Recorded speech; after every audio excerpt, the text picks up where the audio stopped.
Media recognition from Bloomberg, Reuters, recycling trade publications. Patented process for 100% recovery of critical metals, including cobalt, lithium, nickel, manganese, aluminum. American Manganese is focused on recycling lithium-ion batteries for electric vehicles. American Manganese trades on the TSX Venture, AMY, the US, AMYZF, and Frankfurt 2AM. For more information, visit AmericanManganeseInc.com or phone me, Larry Ray, at 778-574-4444. You're listening to HowStreet.com radio, available online at TalkDigitalNetwork.com. Welcome to HowStreet.com radio, the online source for market opinions. Here is Jim Goddard. My guest is Stewart Muir, Executive Director of the ResourceWorks Society, his website, resourceworks.com. Welcome back to the show, Stewart.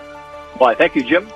The federal election has a campaign is just about wrapped up. Anybody out there talking pro-natural resources, and is there trash talk from politicians about what Canada has the most of, and that's natural resources?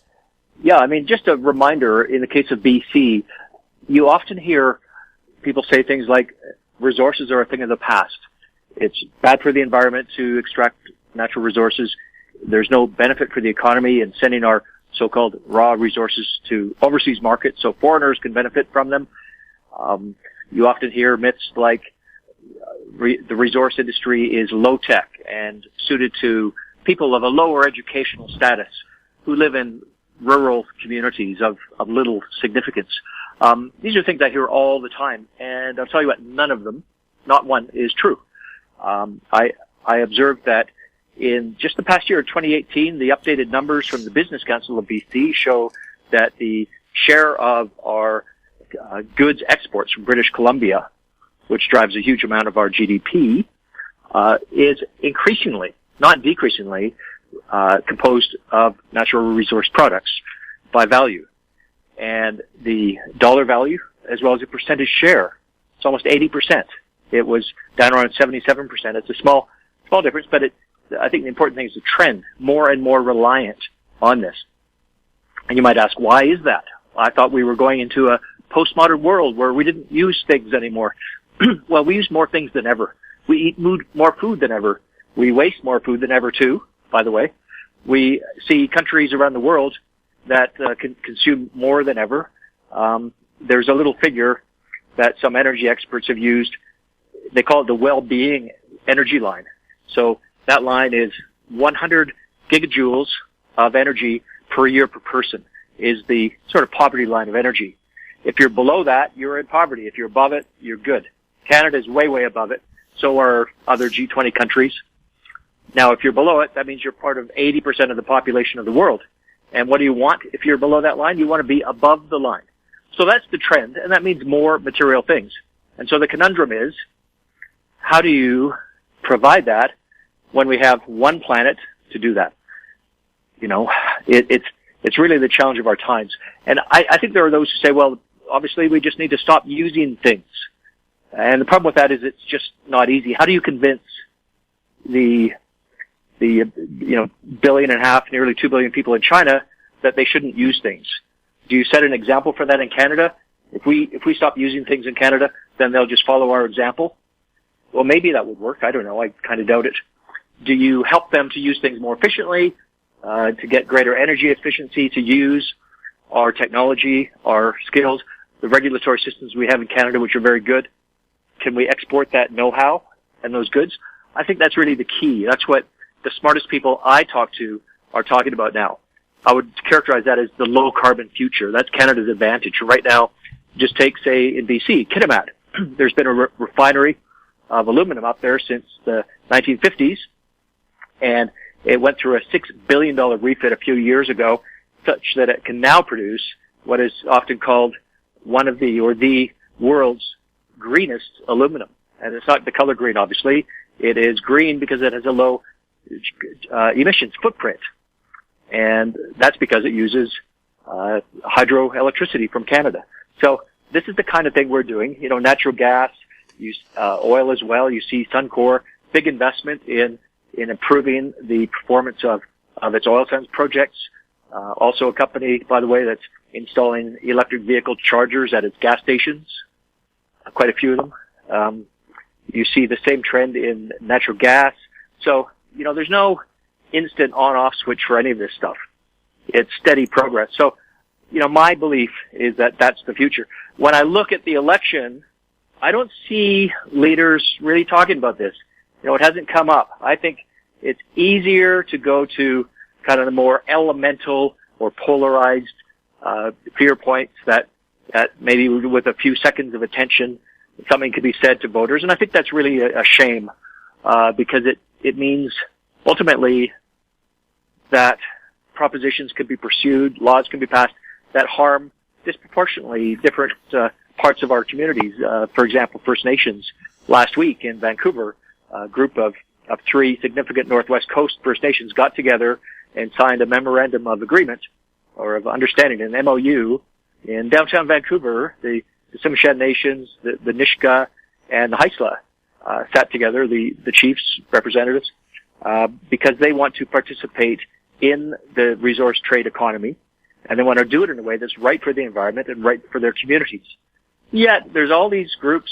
Some of them, by the way, are foreign funded. That's the true thing. Despite some of the arguments about it, it's factually the case that a lot of the noise in Canada is created by foreign interests. And it might be people who say, hey, I'm a conservationist. I want to save creatures and so on. And that's very nice. But the fact is, it's still interference in our affairs. And, those people don't seem to care about First Nations. They don't care about our education system or how we have to pay for our hospitals and the military defense forces and all of those services that we take for granted. They have to be paid for. And so I think it's really important at a time like this that you, as a voter, look at the propositions on offer. And I'm not here to, carry water for any party. I think people are intelligent enough to assess things and see what's valuable for themselves and, find the candidate that best represents their aspirations and values. But I think doing so through the lens of what's important from, well-being for communities is super important. Stewart, are you disappointed that politicians don't seem to be aware or don't care about how important natural resources are, especially to rural Canada, and the fact that without those natural resources, Toronto's giant banking industry would fall flat on its face? Yeah, I think you see the cynicism come out of what people are willing to say and do, even when they know intellectually in their brains that what they're saying is incorrect. It comes down to simple getting votes, and the truths and the integrity that is sacrificed in the pursuit of votes. It's probably the most tragic thing about this election. I see a lot of commentators bemoaning the fact it's the worst election ever. I'm not sure that it is. I think when you say it's the worst election ever and you're a journalist, that actually means that you're not doing your job to hold people to account. When you see some of those scrums of politicians, they have an opportunity to ask the tough questions and demand answers. If we had, say Fleet Street journalists, they would consume and devour the weak answers that we get from so many leaders. They wouldn't put up with it. Unacceptable. But there is a sort of passive sheep mentality, I'm afraid, that you too often see. So I would say to young journalists, be fearless. Ask the hard questions. Don't blame the system for making it a tough election. That's nonsense. Do your jobs. And in doing my job, because I'm focused on these issues, I've been asking some tough questions about a lot of these things. And as I've suggested, I'm frankly very disappointed at the willingness of a lot of people asking for our votes to either ignore the relevant facts, to lie about them. I'll say that. I won't name names in this case, but it's obvious the misstatements that we continually hear about our dependency on resources. Also, particularly this myth that Canadian resources, particularly on the energy side, and particularly the petroleum, oil and gas resources, are somehow inferior to those of other places. It's just not true. And so I think citizens should be looking closely at these statements, examine them, do your research, and make your choice. Well, you talk about carbon footprints. And people, of course, badmouth the Alberta oil sands, which is bent over backwards to lower their carbon footprint over the years. And nobody mentions the fact that 17 coal-fired power plants in Wisconsin pollute more than the entire oil sands. How come nobody's picketing those coal plants? Yeah, and I could point to 3 or 4 much bigger coal plants in the state of Illinois, around Greater Chicago, that you could say the same of, that pollute more than the Canadian oil sands. No one is out there pointing the finger at, the Canadian Prime Minister is not calling out Donald Trump and demanding that he shut them down. In fact, we're just letting them get away with this. And every other country in the world, Canada outperforms. We're on such a high platform in terms of having a clean energy system that, we seem to be obsessed with self-castigation based on the part of our energy system that, yes, it does have greenhouse gas emissions, but ignore the fact that we are globally, overall, if you don't look at individual provinces, because there's a lot of differences in there, but just grossed out on Canada, we've got one of the greenest energy systems. So do you ever hear someone saying that and saying, Canada, pause for a moment and congratulate yourselves? I've never seen that happen. We'll have more with Stewart Muir right after this. Aben Resources Limited is a gold exploration company with significant projects in British Columbia and the Yukon, trading on the TSX Venture Exchange, symbol ABN, and the OTCQB, symbol ABNAF. Surrounded by world-class gold deposits and mines, Aben's 23,000 hectares Forest Kerr Gold Project is located in the heart of the Golden Triangle in northwestern BC. For more information, visit us at abenresources.com. Engineer Gold Mines is focused on the exploration and development of the historic high-grade Engineer Gold Mine situated 32 kilometers southwest of Atlin, British Columbia. Engineer Gold Mines is fully permitted for surface and underground exploration with the 2019 drill program now underway. Engineer Gold Mines Limited trades on the TSX Venture Exchange, symbol EAU. For more information, please visit us at engineergoldmines.com. Welcome back. We're speaking with Stewart Muir. Stewart, the world's most famous climate activist, Greta Thunberg, is in Alberta. We have Jason Kenney, the Premier of Alberta, saying she just doesn't understand us. Shouldn't he sit down with her and maybe have a heart-to-heart discussion with her about the things that Alberta has done or not done, and help her understand that Alberta is trying to be part of the solution, not part of the problem? Well, I think any state emissary is easily able to command that right. I think this one is more about the optics and do you want to play into whatever the public relations strategy is. But, let me say, I think the inspiration that this young woman has provided to other young people, and not just young people, is tangible and timely. I think there is a lot of truth in messages. There's also a lot, thinking back when I was a teenager, there were a lot of things I wanted to see happen that, when I look back, well, that was pretty outrageous and, frankly, not based on what could actually happen in the world. I also look back fondly on being a bit of a rebel as a young person. And I think that's almost a duty of young people to rebel against the status quo. I would never criticize someone for doing that. Expecting every door to open just because, you showed up in town. Well, see what happens and people will or won't accommodate that. People have got other things to do. I think Greta came into Calgary yesterday, very low key. I think that's appropriate. It's a good approach. Maybe talk to people. There's a whole range. There's the people who brought her in. She's the sort of the front end, the public relations face of the environmental movement, and some of her comments about a pipeline from Alberta through the States kind of suggest that she's being asked to be the front end of a anti-oil sands movement, which I think would be pretty consistent with what we've come to expect. So a little bit of caution there that someone would come in associated with foreign influence organizations at a time like this, less than a week away from a federal election. So I think it's fair to be cautious about that and not mix it up there, because this is a Canadian decision. Just as we saw President Obama send a message about the Liberal government deciding to go partisan on that. I think some people would say, "Oh, good for you, Obama." Others would say, "Well, why don't you stick your nose somewhere else, out of our business?"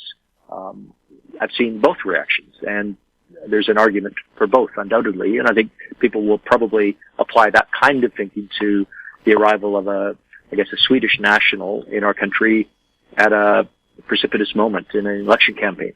But I think the messages are good. We need to become more energy aware. We need to acknowledge and understand that we have a climate problem. I think everyone understands that. Not everyone agrees on the solutions. Get away from this divisiveness. I mean, the fact that there are those who want to see carbon pricing, and there are some economists who say this is a good idea in theory. Wonderful. Go get your Nobel Prizes. I think in practice, that approach doesn't necessarily work everywhere in every elected system, but you still need to have climate progress, and there's ways to do that too. So you get these very black and white election season, pronouncements from people, and it's perhaps what gets people out to vote, because they feel they need to, have their say, and maybe that's good. But I do wish Greta Thunberg a successful tour in Alberta. I know there's a lot of people who have things on their mind for the families. They're losing their homes. They're facing insolvency in their businesses. They're losing jobs. They can't pay for their kids' hockey or figure skating anymore. They've got depression. They're addicted to substances. And a lot of it is because of the years-long assault on our world-class oil and gas industry in Canada. So I really, really hope that someone so influential can have empathy for people who are just trying to get on with their lives. I noticed this morning out of London, East London, England, the commuters, people from a real working class suburb of London, couldn't get to work because a person got on their commuter train with the banner, "This Extinction Rebellion." And I suspect all the people waiting fairly patiently but getting upset were ones who had to get to work, and that's why they were on a train platform at 7 a.m. Are electric trains not the most efficient way to move masses of people? Well, I think probably about 60% of the power for those trains would come from natural gas, which, if you appreciate having a train available reliably on days when the wind blows or doesn't blow, that would be a beneficial thing. And anyone who's ever been trapped in the London Underground and knows what a miserable experience that is, would agree, I'm sure, that you want to have reliable energy powering your trains. But, for all those poor people trying to get to work, these are people not in, they're not going to work in the city of London for Goldman Sachs. These are the people going to serve the bankers their coffee and clean their offices. And they don't get paid if they don't get to work. And they don't have $1 million bonus at the end of the year. So I think a lot of people are questioning the idea that causing suffering for those who are least able to exercise economic power and choices is not the way to win the hearts and minds of the populace. And I hope that the spirit of that is alive in people's minds here too. We are going to see, I think, Friday in Vancouver, there's going to be an attempt to tie up traffic. That includes tying up buses in the city so that people can't get home or can't get to work, as the case may be. Will that win the hearts and minds of people? Well, I guess that's the idea. We'll see how it rolls. Yeah, I know when I'm punched in the face, I always feel sympathetic towards the person who threw the fist. Yeah. We'll have more with Stewart Muir right after this. Cypress Development Corp. is developing a world-class lithium resource in the heart of Clayton Valley, Nevada. The size of the resource makes the Clayton Valley project a premier asset with the potential to impact the future of lithium supply. Cypress Development Corp. trades on the TSX Venture Exchange, symbol CYP, the OTCQB, symbol CYDVF, and on Frankfurt, symbol C1Z1. For more information, please visit our website, cypressdevelopmentcorp.com. Don't miss out. Stay informed. Receive the HowStreet.com weekly recap with thought-provoking podcasts, radio, and articles delivered to your inbox. sign up for the HowStreet.com weekly recap on our homepage at HowStreet.com. Welcome back. We're speaking with Stewart Muir. Stewart, a thing that you're disturbed about is the federal Liberals are anti-BC salmon farm. How important are salmon farms to BC's economy, especially the Aboriginal economy? Yeah, well, there's probably 15 or so First Nations that have for years had relationships with the salmon farming industry, which I argue, and I can show my facts, that is probably our greenest, if not one of our greenest industries in BC. It's also our largest source of agricultural exports. Gosh, if I was a premier of BC, I would be absolutely enraged that the governing party wanted to eradicate my largest agriculture export industry. It's $1.5 billion industry. But they've made this promise because there's a sort of motivated group, the Alaska fishermen trying to protect their market pricing have been part of it over the years. There's been the same groups, in fact, same people and same groups who are opposing the Trans Mountain Pipeline, which would be the safest pipeline in the world by the time it's built due to the heavy regulations placed upon it. They're also opposing salmon farming because it's a living. They have to protest something. And one of the other things they protest is salmon farming. And, disease, parasites, viruses, these are the things that are alleged. I talk to scientists. I'm a historian of science. I've always respected science, and as a conservationist, I'd like to get the facts. And whenever I talk to a real scientist, I ask them, does salmon farming hurt wild salmon? And consistently, the answer I get back is, no, it doesn't. It's a safe practice. I think it's one of those things that it did early. It was a bit of the Wild West a couple of decades ago. There were dozens of small companies, and the environmental practices weren't always what they should have been. Now there's probably three main players, large companies, international players. They have the best science, technology, regulations they operate under provincially and federally, and they do an amazing business. And they create so much prosperity for First Nations. There was one First Nation up in Klemtu that last week, just a few days ago, earlier this week actually, announced a 10-year deal to extend its arrangement with a major salmon farming company. It's almost the only source of jobs in their community. It's very remote, isolated up on the Central Coast. Very hard to get there. Couldn't drive in. And they're just so happy to have this industry. Now everyone's got a job, not just a job, but a year-round job. Very hard to get a year-round job in a remote part of the coast, believe me. And a well-paying job. Because these jobs are attached to very successful export industry that makes money. So that money is distributed to the employees. And so this is what the British Columbia wing of the federal Liberal Party has put in the platform. It doesn't apply to the East Coast. Same industry, same fish, same oceans, well, different ocean, Atlantic, Pacific, but still the ocean. It doesn't apply there because the votes thereafter germane to this issue exist on the West Coast and not on the East Coast. So it's a very selective thing, which I find incredibly cynical. If you're going to ban it on one coast, ban it on both. Go ahead. Stewart, one of the things they say is escaped Atlantic salmon from these fish farms would pose a risk to the wild salmon on the BC coast because they'd squeeze them out of their natural niche. Is that true? Well, back in the 1930s, I think even before, there were recreational anglers who said, wouldn't it be great to have a species like the Atlantic salmon established on the Pacific coast, because then we could fish them and we love the way they taste and we love the sport of the Atlantic salmon. Let's try it out. And actually in a number of river systems, these anglers, almost a century ago, introduced Atlantic salmon, and they didn't take. So you can't do it if you try. And what happens is if as the case in Washington State, they had a net failure a couple of years ago. Quite a few fish, 100,000 or maybe more, escaped, and there was a great hue and cry at the time. It's terrible, and it wasn't good. Certainly not defending the practice, and it was lamentable. And I think there's been an assessment made, and accountability was handed around. But the thing is that there was no threats. A few skinny Atlantic salmon were caught here and there, but they just haven't created any problem. 2 years later would know what happens when even one of these salmon escapes in British Columbia from a salmon farm in British Columbia. there has to be a report filed. In 2017, I believe there were not two escapes of many fish, 2 individual fish in the entire year out of millions of fish escapes, and reports were filed, but it's really inconsequential. And I've heard anecdotally that when there is an escape like that, well, these are domesticated animals.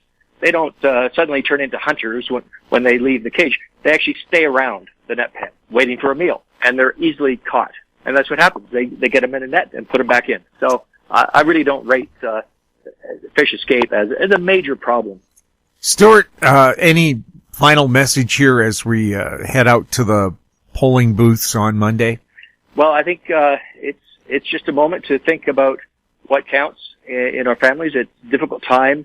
We're faced with, on the one hand, this imagery of climate apocalypse, and the world will end in 11 years if you don't suddenly go live in a tent or in a cave. That makes no sense. And at the same time, we can't have this rapacious, endless, out of control growth, and it seems like every year the packaging at Costco gets harder to open because there's some thicker plastic or new layer. I mean, that stuff, that really bugs me. What are we doing about that? I think we have to make a difference. We need to be, of course, driving more efficient vehicles and looking at the ways to get more energy efficient, and also ensure our fuels are getting more energy efficient, all that stuff. There's no simple answer. I think anyone who's got the simple answer, you can just ignore them. It takes a lot of hard work. Stewart, thank you so much for chatting with us. Thanks, Jim. My guest has been Stewart Muir, Executive Director of the Resource Works Society. His Twitter handle, @SJMuir. His website, resourceworks.com. You're listening to HowStreet.com Radio. Find us on Twitter, @HowStreet, our YouTube channel, Talk Digital Network. If you have any questions for Stewart or any of our other guests, you can send them to info@HowStreet.com. I'm Jim Goddard. Thanks for listening. Comments made on HowStreet.com Radio are an expression of opinion only and should not be construed in any matter whatsoever as recommendations to buy or sell any financial instrument at any time. Available online at TalkDigitalNetwork.com. HowStreet.com Radio is a production of HowStreet Media Incorporated.